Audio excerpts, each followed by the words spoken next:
Welcome to the Valley College Connection, where John Kawai and Scott Wigan, two Valley professors, engage in a conversation about success with educators and students. Each week, they'll sit down with a different guest to find out ways each of us have had to plan, persevere, and overcome to where we are now. The show will also highlight resources and services that are working to make a difference at Valley College.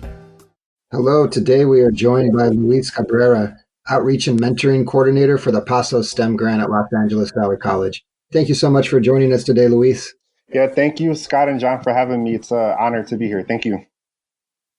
Luis, we were hoping that you could take us through the journey that led you here to Valley College. Oftentimes it's helpful to provide context and take it as far back as you'd like to. Share with us what school was like for you as a student, challenges, obstacles along the way, maybe strategies for overcoming them. And how you ultimately landed here at Valley College, and we can catch up on the work that you're doing here now. Yes, so I'm going to go as far as back as I can remember. A little bit about myself. I'm an open book, and I really like to, when I'm working with students, I'll try to be as open as possible. So I'm from South Central Los Angeles, specifically Leimert Park area. Born and raised here. I still live here. Born and raised here my entire life. And so I'm a proud product of immigrant parents who are now U.S. citizens. My parents, they grew up in Mexico. And so, I grew up around hardworking individuals. Both my mom and dad have labor-intensive jobs. And so my dad is a retired custodian, and my mom, she's unemployed at the moment, but she worked at a clothing factory for a designer, and her job, she basically stands on her feet for 12 hours and she irons and presses clothes before they get shipped off to the department stores. And so, growing up as a kid, I've always known what hard work is and having a strong work ethic. And so both my mother and father have a 6th grade level education. Because life in Mexico was very different, and there was about taking care of the family, but they always knew the value of education, and that's something that they instilled in me and my 4 sisters. So I come from a family of 5. I'm the only male, and it's funny because on my dad's side of the family, he has 1 full-blooded sister, but he has about 4 half-sisters, and on my mother's side, there's 6 of them, and my uncle, well, may he rest in peace, he passed away 18 years ago, but he was the only male in his family. And, now with my mom and dad, I'm the only male, which is, it's crazy how genetics work. But yeah, so I'm a product of LAUSD education through K through 12. So I went to Dublin Elementary School, and I went to Audubon Middle School, and I went to Dorsey High School. And as a student, I was very, shy and quiet. I was very definitely, what they called, quote unquote, intelligent, smart. I was always good at school. School was just something that it was my outlet to be who I wanted to be, and I was always good at. And so, I had a public education, and what was a turning point for me was when I was in high school and I joined Upward Bound. Because, growing up, I didn't have family that went to college. Nobody knew anything about college. If anything, my mother and father knew that they wanted me to go to college, and they stressed the importance of college to my sisters and I. But I didn't know how I was going to get there. Let me ask you a question then. Mm-hmm. What is Upper Bound? Explain what that was, how you got in, and what the actual program is. Yeah, so for those who don't know what Upper Bound is a college preparatory program that's stationed at different colleges in the district. Like Valley has one. I was a part of the one at West LA College. And it's basically for underrepresented students, students who identify as low income or first generation. And really the purpose of them is to really prepare you for college, to take you on college tours, college reps and different things like that. And the goal is for you to transfer to a 4-year institution by the time you're a senior. So they track you and follow you as early as the 9th grade. At least that's when I joined. And so the reason why I joined it was because my college counselor at the time, Mr. Muralles, he saw something in me, and he was like, "You need to join this program." And I'm like, I'm like a lost kid. I'm like, okay, like whatever, And so it was really the first time that I knew that as a person of color that I can access higher education, that I'm able to go to higher education because the staff that worked for that program, there were people that looked like me, right? And so, as a student of color, as a, Latinx person, as a Mexican American, it's really important that you see people that look like you in these spaces, because that really stems hope, and it really instills drive that, that I can do it. Because, my directors and even like the tutors and the coordinators, they were all people that looked like, where I'm from, right? And so that was a pivotal point for me where I'm like, I actually can go to college. Well, Like, let me delve into mhm, that then. So, were you getting good grades in grammar school or middle school before yes. you met this counselor? Yeah, I've always had good grades. Like in elementary school, I've always had threes and fours. Even in middle school, I always had above like a 3.5 GPA. I was always a good student. Never caused any trouble because my parents will give it to me. My parents were very strict on us. I could not bring a C home. My mom would be like, "What in the world is that?" And so you know what I mean. And also my sisters. Because I'm the fourth child out of five. And seeing my older sisters go to college, and and I'm kind of going off track, but like, and this is a rare thing in the Hispanic community, and or just in general, that all five of us, we all have our bachelor's degrees. Like, we all went to college, and it's just really a testament to my parents. I don't know what I would do without them, but yeah, we are all college educated, which is a big deal, in our family, in our communities, and our family in Mexico, they're really proud of us because we're really, and I have nieces and younger cousins, and and I want to show them that you can aspire to more. You know what I mean?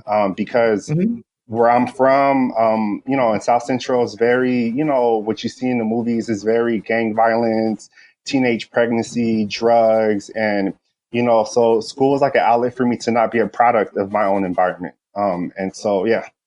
So, once you went to Upper Bound, like, what was the actual program? Like, what happened in ninth grade? Yeah, so pretty much I did it. They had a 6 week summer enrichment program where I was able to take college classes at West LA College. So I took like an art class, I took like a sociology class. So I really got a glimpse of what college is like at 14 years old, 15 years old. And so each summer I did the summer program for 3 years in a row, and I took college classes, and I really enjoyed it, and it just really gave me a taste of what college was like. And not only that, but they took us on college tours. I remember they took us on a northern college tour up in the north. We went to like Stanford, like UC Berkeley, University of San Francisco, even down south, like in the San Diego area. I mean, they just really, it was like, and what's cool about it, everything was free. So here I am, a student getting this free information about college, and I don't have to pay for the transportation, any of that. And so, in those 4 years that I was in Upper Bound, I soaked every piece of information that I can about college, right? Knowing the different schools that are out there, the difference between a private, a UC, a CSU, everything, and when we would have the guided tours, I was the person that was talking to the guided tour, trying to get everything that I could about each college that I visited, because I knew that in my mind, I'm like, you know what, like, I'm gonna go to college. And Upper Bound is providing this resource and opportunity for me to visit the colleges for free. Obviously it's funded by the Department of Ed, right? But it wasn't an expense to my parents, and I really took advantage of the opportunity. Did the other students you went with, did they also make it with you, or did you see people drop out as you went year to year to year to year? And how big was the program, Luis, when you were there? Like, how many students were part of that? Yeah, so the cohort of like my high school, because it was four high schools, it was Dorsey, Crenshaw, Hamilton, and Los Angeles High School. I know that the cohort size at Dorsey, where I went to high school, it was maybe roughly around like, I don't know, maybe like 30 to 40 students. And so I want to say maybe like a good half of us, actually went to 4 year university. I mean, that's a long drive to West, right? They didn't want to take you to Trade Tech. Isn't that a little bit closer? Well, West LA College is not far from me. Okay. So I'm in the middle of trade and West. So it was like they were both equal distance. But while I was in Upper Bound, I knew that I wanted to go to UC Irvine because, I wanted to, well, I have three bachelor's degrees. So I have a bachelor's degree in criminal justice, Spanish literature, and education. But I knew that I wanted to go into UC Irvine because of the criminal justice department. And so when I remember I visited UC Irvine in the 10th grade, and I fell in love with the campus. I'm like, this is where I belong. Yes, like this is where I want to go to college. And so in my mind, when I was in the 10th grade, my goal was to get into UC Irvine, that's where I received my bachelor's from. But I knew that that's where I wanted to go. And so, when we did a college tour at the university, I soaked up all the information that I could. I asked all the questions that I was able to ask. The tutors and the staff members that worked at for the program, they were very supportive in my decision, and like, what, we're going to get you in. And just having people around you that really believe in you, really it's really important. So was that a smooth transition then, Luis, from high school to UCI? Did you graduate high school and start UCI the next semester, or was there a break? Absolutely. So I graduated high school, and I applied to UCs and Cal States, and I got into UC Irvine, and which I was very happy, and that's where I made my decision to go for my undergraduate. And so I did not know what I was going to get myself into when I went to UC Irvine, because my high school did not prepare me. And these are some of the things that I feel like people don't really talk about. And because the high schools were in South Central Los Angeles, the students don't academically perform well. And in the sense of because I was a good student, a lot of my teachers would like pass me, or they're like, oh, you know what, Luis, like, you're a great student. And so I wasn't really academically rigorously challenged, right? So that's one bubble, right? And so then I'm going to UC where they don't care. The rules are the rules. Things are due when they said they're due. And, and I was always used to, getting like passed, or my teachers always gave me an exception, or always given like a deadline. And so transitioning from that bubble to the bubble at UC Irvine where they're strict, I struggled my first year, and I almost dropped out my first year because I was on academic probation twice. Because I didn't know how to study. I don't know how to balance everything. And it was really difficult for me. And not only that, it was really the first time that I really experienced culture shock. Because in South Central LA, where I'm from, it's predominantly African American neighborhood and Hispanics, more African Americans. But so that was really all I was used to seeing. And so, going to a UC institution where, at that time, this was back in 2011, the percentage of Latinx students was, I don't like less than 10%. So literally when I went to orientation, I'm like, I never felt so isolated. I just felt like I didn't belong because I didn't see anyone that looked like me. And, and as a student of color, that's scary, Did they still have the AAP program at that time, or did the color-based programs, had they all been taken away by that time by government? You know what? I was really clueless. I had no idea. I knew that I had to go to SPOP, which is like our orientation where, you get to spend the night in the dorms and they do these activities. But I remember like I was closed off into the corner, and I just didn't want to talk to anybody because I felt very uncomfortable, and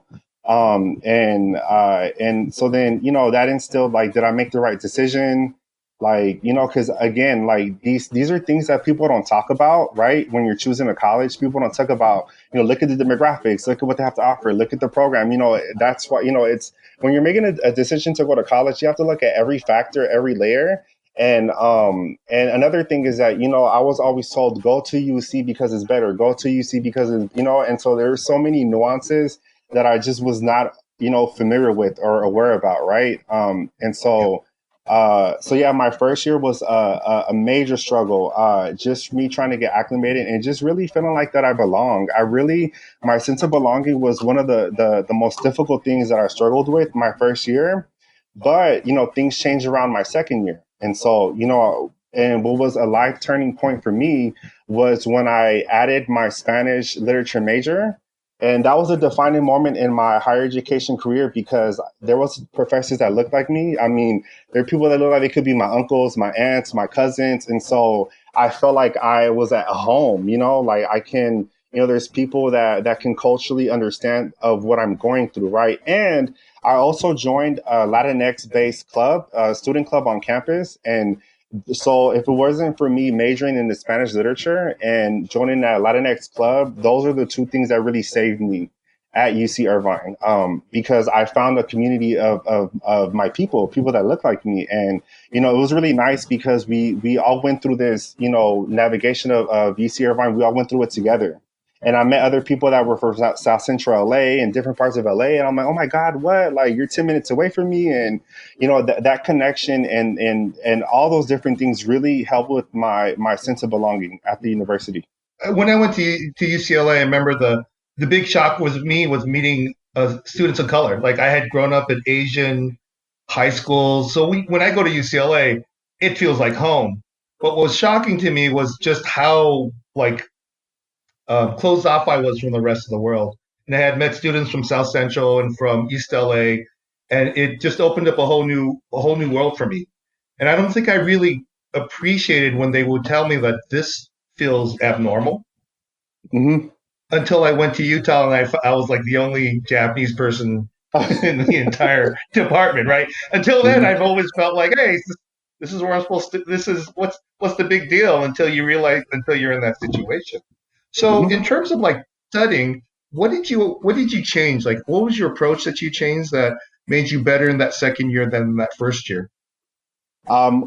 Formulating study groups, being more social, and actually really attending office hours. It's something that I didn't do my freshman year because I was just scared, right? I'm like, and when I was a student, I always felt like when I would go to office hours, like I would be bugging the teacher, not knowing that that's what they're there for, right? Like it's part of it's in their job.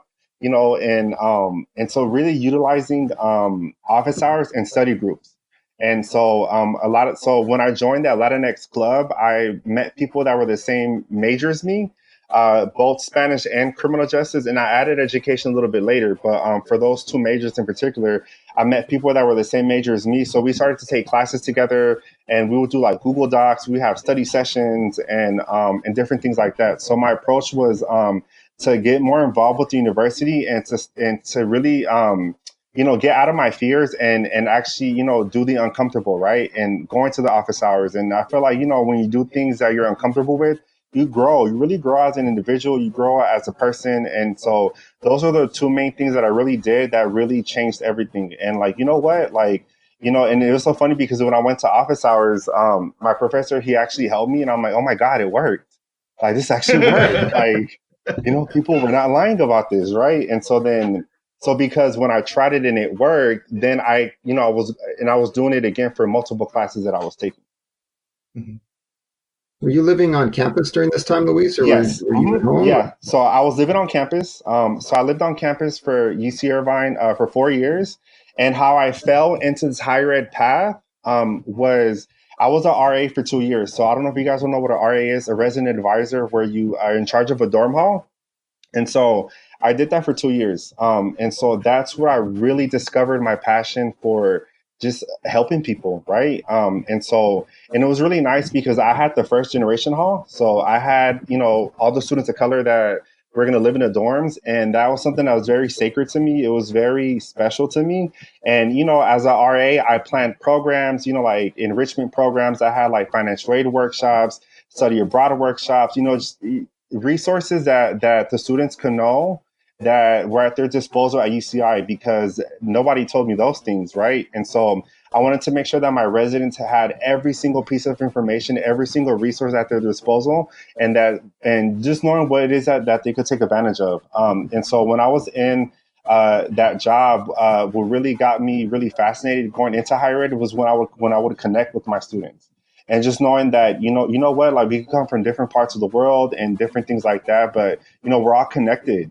Even if we both like shopping at Target, you know what, like we're connected. Like it can even be the smallest little thing, right? And so, with program planning and planning activities and, I'm very big on, building a community and, creating like a home and safe environment. And so when I did the RA job, I'm like, you know what, like I want to do something that helps people. And that was a really defining moment for me as far as the kind of career that I wanted to go into. And so I was in that job for 2 years. And so I did that for 2 years. And but honestly, so going back to my passion, wanted to help people. And you know what? I've never really shared this with people, and I'm going to share it here, with you guys.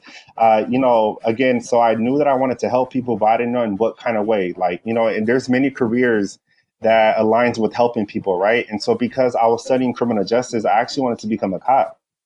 And so I had that was like the goal that I wanted to achieve. So I graduated, from UC Irvine in 2015.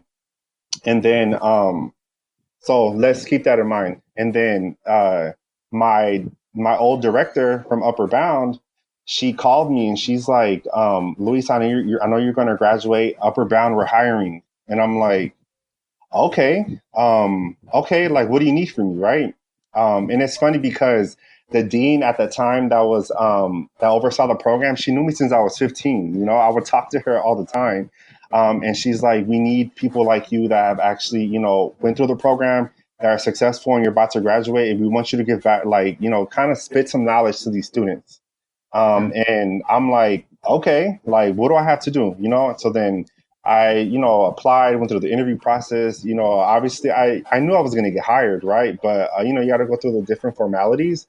So it was crazy. I walked the stage on June of 2015, that Sunday, and I started to work that Monday, literally, like after I had graduated. And so, I was very fortunate to, start my career in higher ed at such a young age. I was 21, when I started my career. I'm 27 now. But so, and because of that connection, right? And so I started, my career in higher education at 21 years old. And I don't know what I was going to get myself into. I'm like, yes, sign me up. I'm familiar with the program and, and that kind of stuff. And that's kind of really where my work in higher education started. So where was your home base in? Were you based out of the same high school or through UCI? Like, who were you working under and which high schools were you working with? Yeah, so the Upper Bound program that I worked for was the one that I was a part of at West LA College. So it was literally the program that I came out of, that I was a part of. And so I worked at Dorsey and Crenshaw High School. So those are Dorsey particular was the high school that I went to. So it was really cool because I was giving back to my community, and that's something that's really important to me. And so I was really able to give back to these students. And because I was a fresh college graduate, I had so much vital information that I was able to share with them now. So that's where I began my career in higher education, how I kind of got into higher ed because of my connection. But through that process, I was still going through the police process again, because remember I said earlier, like, I wanted to become a cop, right? So, while Were you at the academy? No.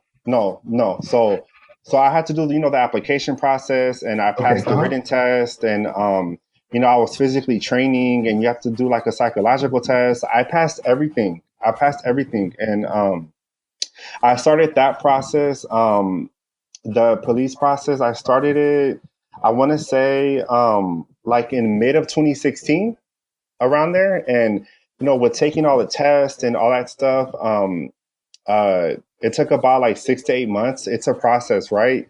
And I was loving the work that I was doing with Upper Bound. Just, I helped seniors get to college. Like, I helped them, with their college application process, their housing, application. And, and I was doing really good work with Upper Bound. And then, and this is where at the same time where, one of my mentors, she's a director of a program at West LA College. And she's like, you're ready for the next level. And I'm like, what? Like, what do you mean?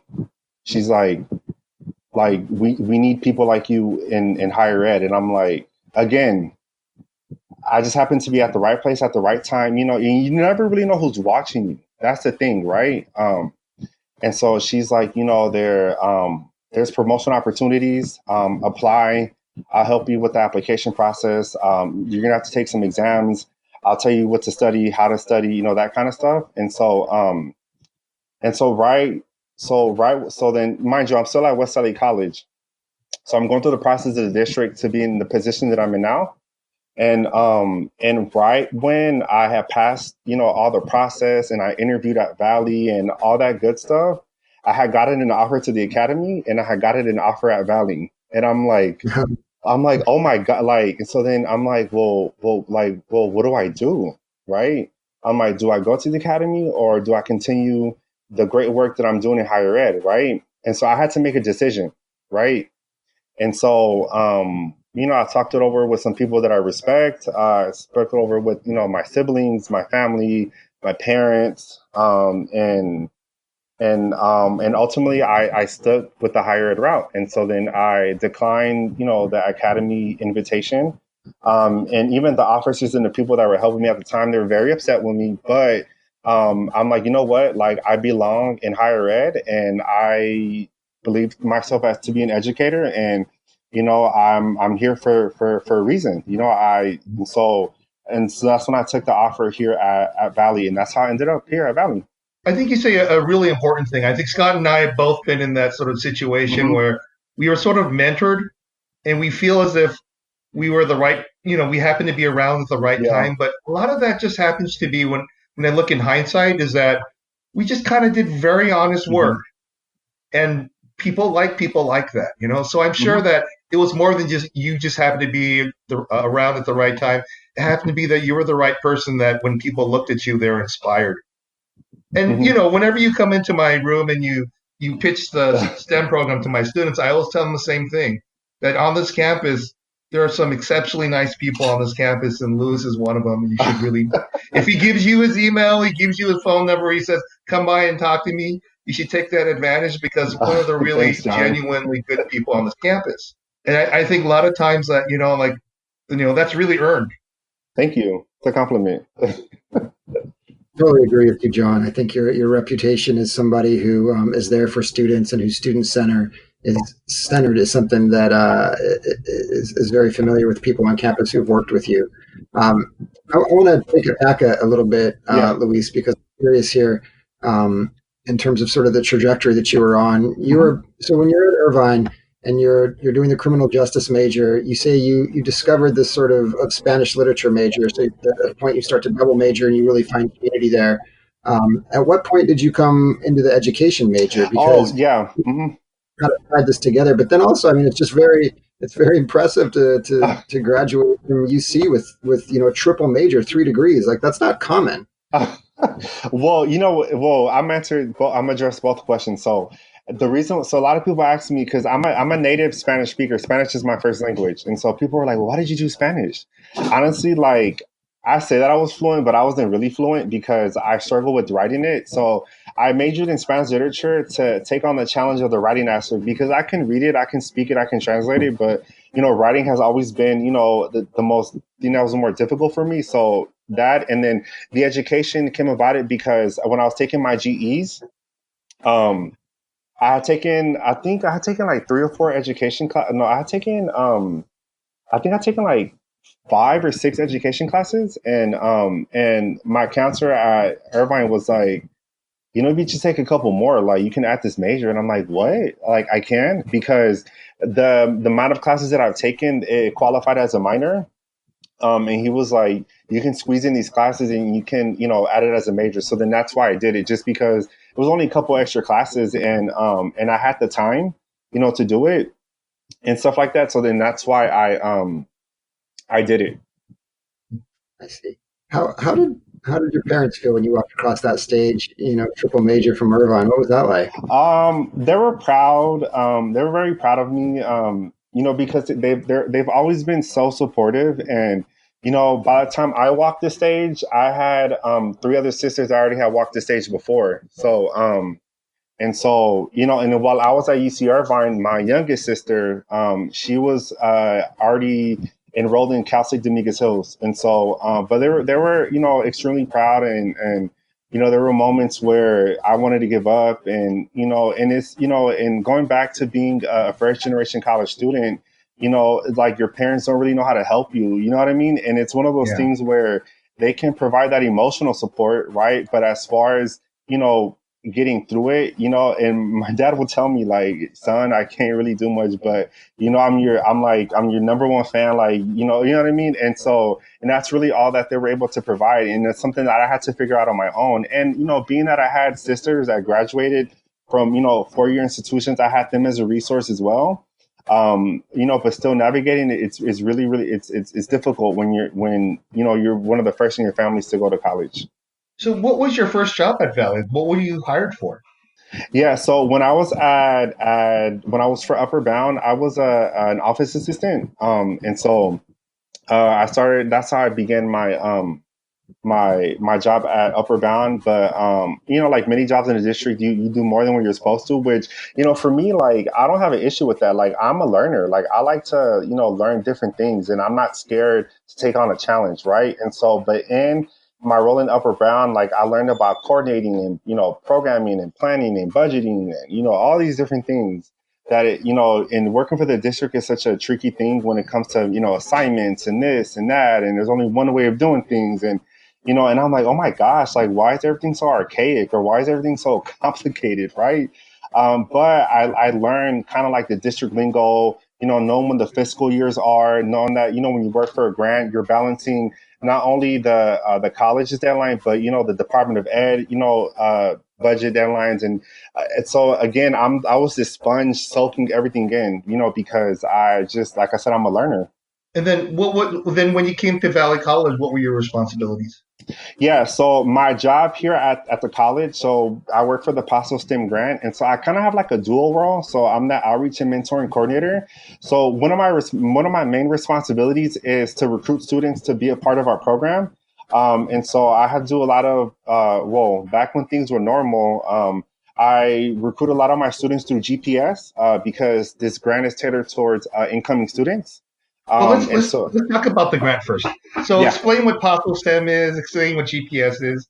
So what is the actual program you work for? Yeah, so PASO, the acronym PASO, stands for Promoting Awareness of STEM Opportunities. And so our grant really, one of the main things that we're here for is to really give exposure and awareness of STEM to our students, the different things that they can do as a STEM major and the careers that they can get into. And lastly is we want to provide guidance and support to our STEM students, meaning that, we want to provide you guidance and support from our STEM counselor, our peer mentors, like, John Kawai, he's one of our faculty advisors, so that they thrive and that they're successful in their major. And one of the ways that we provide that exposure and awareness is through our panels, where we get actual STEM professionals that work in different STEM industries to come speak to students so that they gain that wisdom and insight on, so we've had nurses, doctors, engineers, nurse practitioners. And so we try to get people that work in the tech industry. And so we try to get different people from different industries so students can gain that insight and knowledge. So when we're talking STEM, we're talking science majors, nursing majors, medical majors, physical therapists. Are they in there also? Or physician's assistants, engineers, physics, math? I guess anything that has to do with the sciences, right? Yeah. Yeah. So science. Go ahead. And I guess the biggest group you guys have are the nurses, right? Yes. So the biggest population of students when we recruit, what they declare as their intended major is nursing and biology. Those are always the two highest majors that STEM major, or at least incoming students, declare as. But yes. So let's say I come in and I meet you. I go, all right, great. You seem like a nice guy. Let me join your program. What does the program actually offer me? Yeah, so one of the things that we offer, again, is it's getting these professionals that work in the field for you to gain that insight. So if I'm a nursing major and I want to be a nurse and we're going to have a nurse speak, I think that's pretty cool. And you have an opportunity to actually engage and speak to this nurse that's working in the field. And, all of our services are free, number one. But secondly, we provide mentorship services. And that's where my other role comes in as the mentoring coordinator for the program. My responsibilities for that is I hire all of our student peer mentors. I train them, I supervise them, and I'm there to not only monitor their progress, but their students' progress as well, to see how they're doing academically in their classes, if they need any outside resources. And my job is to ensure that the mentor is doing their job to the best of their ability, to the best of their capability. Yeah, I think that the Clubhouse mentality that you created was really nice.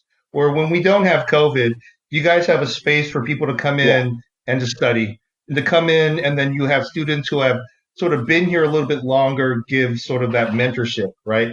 Mm-hmm. And then you have faculty also walking through there. So then sometimes you see a professor and you can just have a conversation with your professor or coffee with your professor and get to sort of know Mm-hmm. that person in a different way.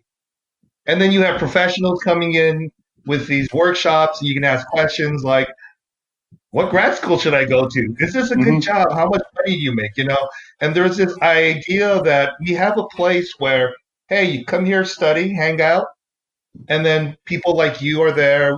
You guess you have a counselor also, right? Yeah, we have two sim counselors. Yes. And it's this idea where you're trying to do something very difficult.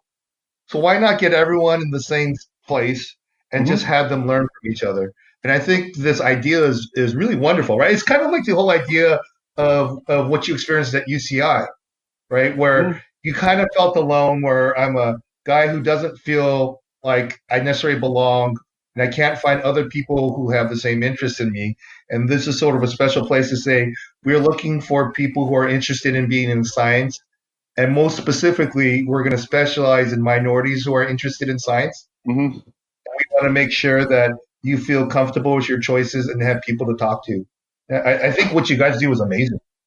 Yeah, and so you know what? It's funny because this is really my first like supervisory role, like leadership role, and I take it very seriously. And you know, as a leader, I believe in leading with passion and purpose, passion and integrity.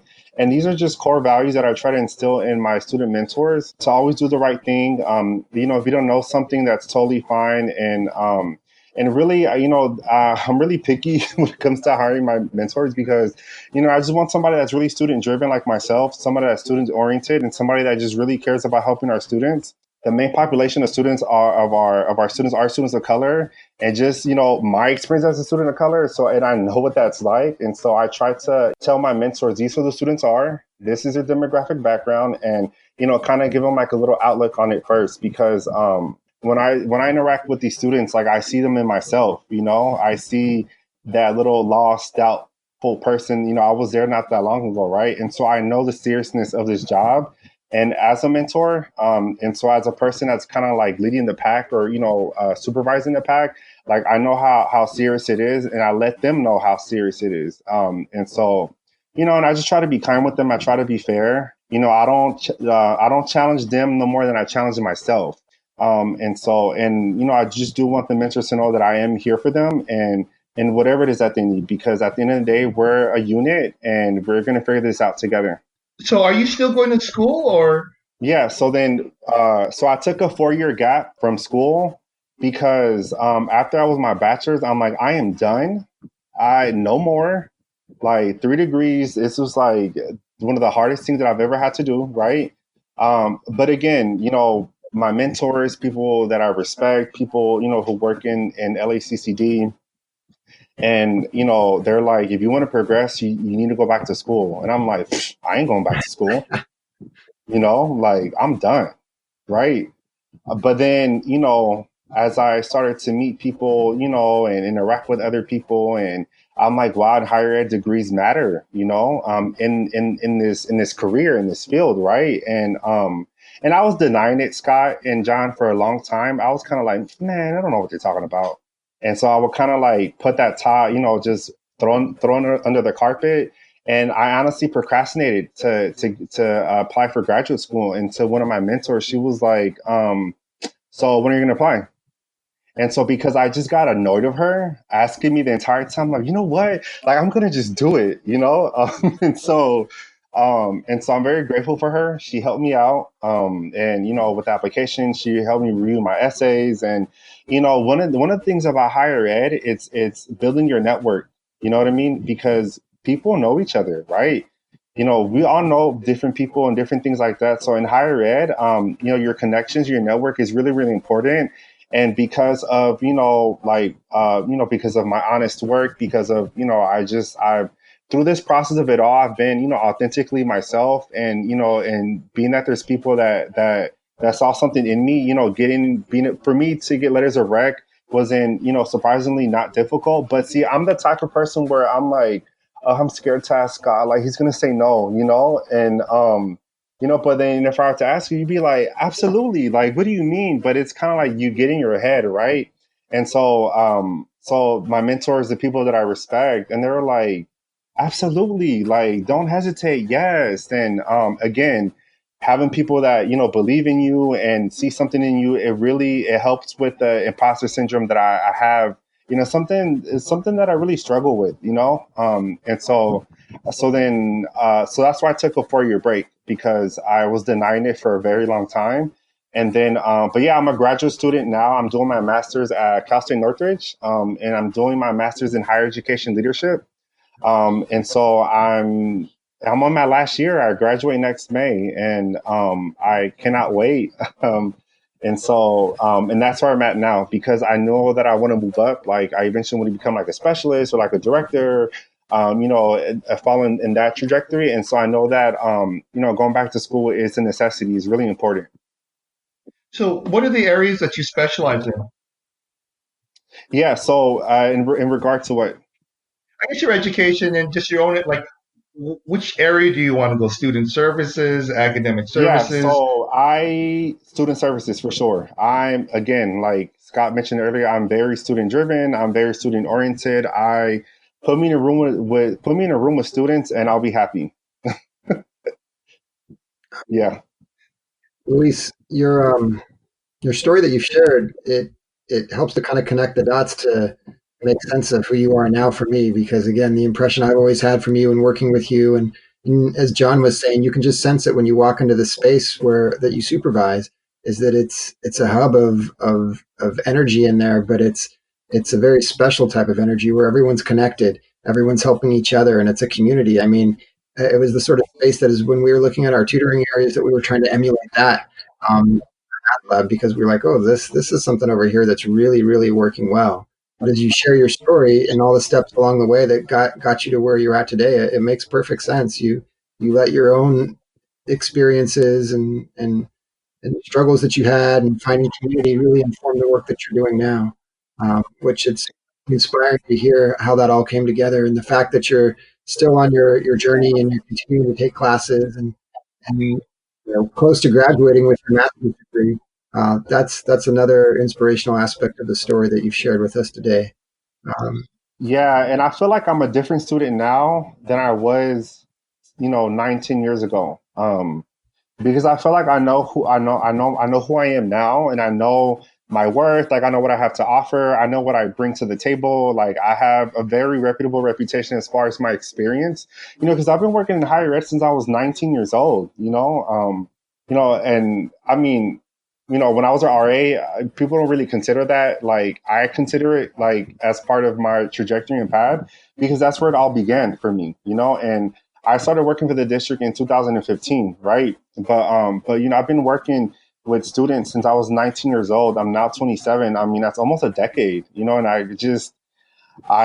where does time go? And I can't believe it. And so, for me to be able to work with students and to, inspire them in any way that I can is really an honor.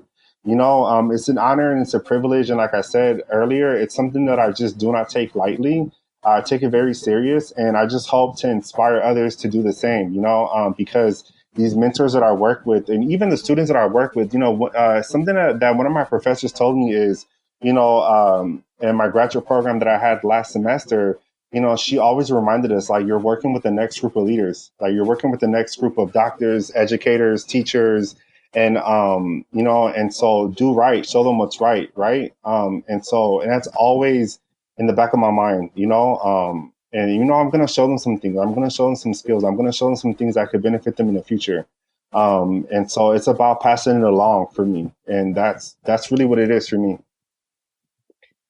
So if you had met yourself like when you were 18, you were going to have this conversation, what are the sort of the life lessons you say, just so you know it's going to be okay, you're going to get there? But what would be the advice you would give someone like yourself who is sort of following this pathway of wanting to help people, wanting to be in higher ed, wanting to be in charge of people? What are sort of the lessons that you'd like to give them? Yeah. So, one of the lessons is it doesn't matter how long it takes because, my Scott is different. I mean, my journey is different from Scott's, and, John's journey is different from yours, right? And so no matter how long it takes, because, when I was at UC Irvine, I was so focused on graduating in 4 years. And my only regret that I have from college is not studying abroad. Like, I wish I would have done that, but because we're ingrained in our heads, you need to get out of there in 4 years, and you need to, and it's what we're taught and told, right? And so the first thing is, doesn't matter how long it takes. So, because everybody's path and journey is different.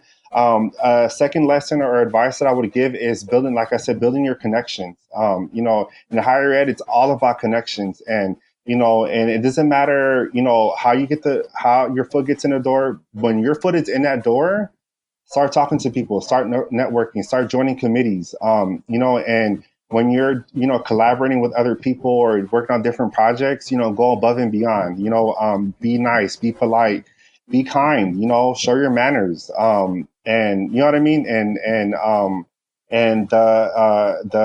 I guess the last piece of advice that I can give for anybody that really wants to go into higher ed is really, this, I feel like this is really a career that you really have to have a passion for. And sometimes I feel like as educators, we really don't get compensated for the work that we do. Because I feel like as educators, we work overtime. At least I know I do. And it's not about me getting paid for me working extra, but knowing that this, passion of helping people, you really have to have a passion for it, even if you feel like you're not getting paid what you're supposed to be getting paid for doing the job. Because, like I said, this career, in my opinion, at least from my experience, it's about having that passion and drive for wanting to help people. Yeah, I mean, that is such the truth, where at the end of the day, if you're going to move forward, if you're counting hours and not thinking about what's my new skill, what's this next thing, Mm-hmm. or am I going to, who am I helping, right? And you're just counting hours saying this isn't worth it, like you're just never going to end up anywhere. Everyone knows who you are.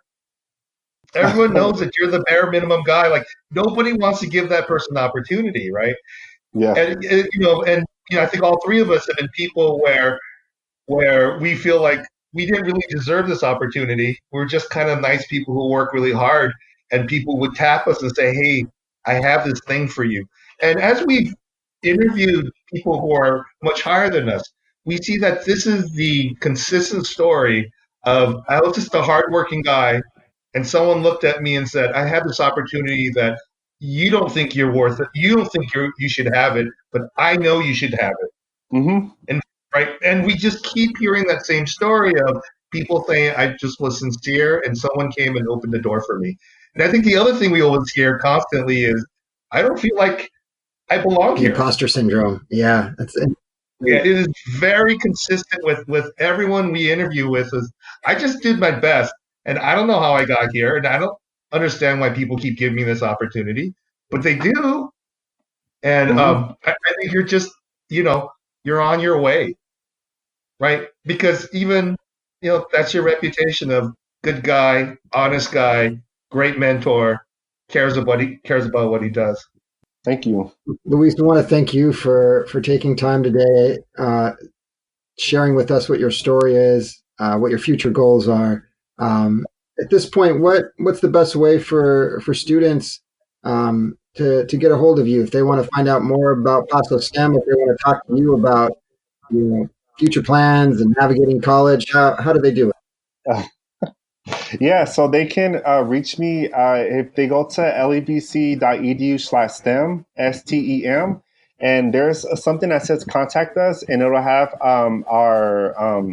my email address will be on there. My email address is C as in cat, ABRERLA at lavc.edu. And so, yeah, so anybody could feel free to shoot me an email, and I'll respond to you at my earliest convenience. And Scott and John, thank you. This was actually fun. I really, really enjoyed it, and I hope that you guys enjoyed my story. It's a wonderful story. Thanks, Louis. Definitely did. Thank you so much, Luis. Thank you.